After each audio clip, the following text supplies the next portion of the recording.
My name is Bjørnstjerne. I'm from the artist group Superflex, and we're based in Copenhagen. My name is Nikolaj Heltoft. I'm the scriptwriter for Superflex, and I'm based in Copenhagen. My name is Anders Monrad, and I'm a composer, and I'm based in Copenhagen.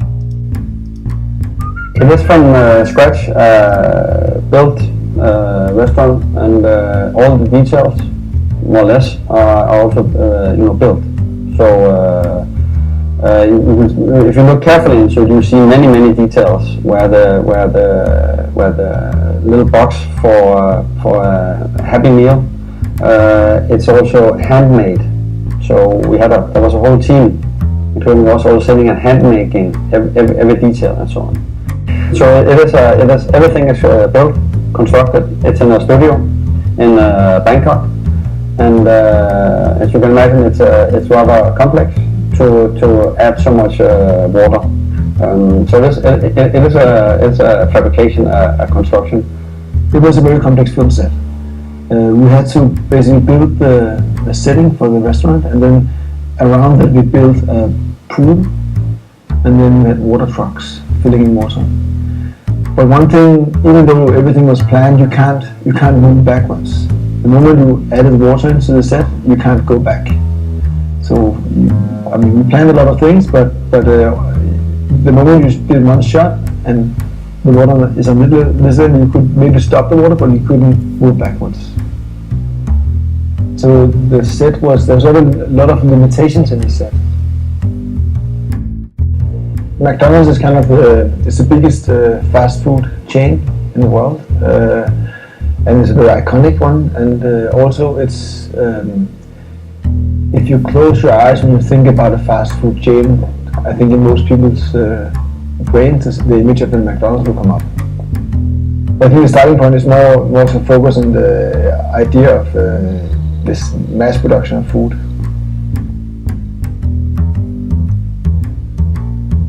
What's happening now is that we see water sort of coming in under a door very slowly, in a very mild way, and slowly sort of water sort of filling up the McDonald's restaurant. Not in a dramatic way, but it's kind of slowly coming in. And the image shifters, you see that it's sort of spreading through the restaurant. Of course, when you do something like this, you don't exactly know what happens, but still I would have to admit that most of what you see is also planned. Like every shot is scripted. You can't control the water, of course, and now I can see Ronald is starting to move. That was a little bit scary actually, because it wasn't planned. Suddenly he's floating around, but he's not falling, and everybody thought it was kind of ghostly. Is Ronald sort of angry, or is it some kind of omen that we shouldn't do the film or something? But I would also say maybe that we shot this film around 2007, 2008, when there was a lot of sort of apocalyptic scenarios sort of going on. The financial crisis had happened, and there was all this sort of the end of the world rhetoric, and global warming was really kicking in. Hollywood was making films about all of this. So we, I guess, wanted to make our version of it, which is, I guess, apocalyptic as well, but in a very sort of mild Scandinavian way. But still using sort of, I guess, some kind of global vocabulary, the raising of the water, the most famous fast food chain. So it's very heavy in symbolics, almost sort of unbearably sort of Catholic punk. But it has this sort of humorous elements that, are kind of slapstick as well. It's quite some years since I've looked at it, so it's kind of funny to see now. But it has different elements, I would say.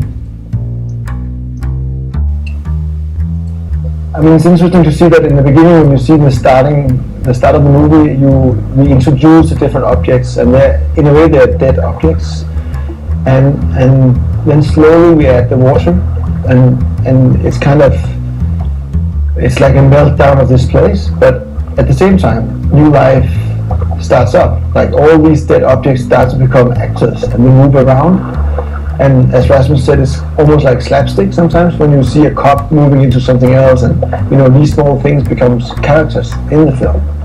So in a way, the film has like it's about a meltdown, and you should think it should stop at the end because that's kind of the logic of a meltdown. It's actually the opposite is going on. At the same time, when you have a meltdown, there's more and more action.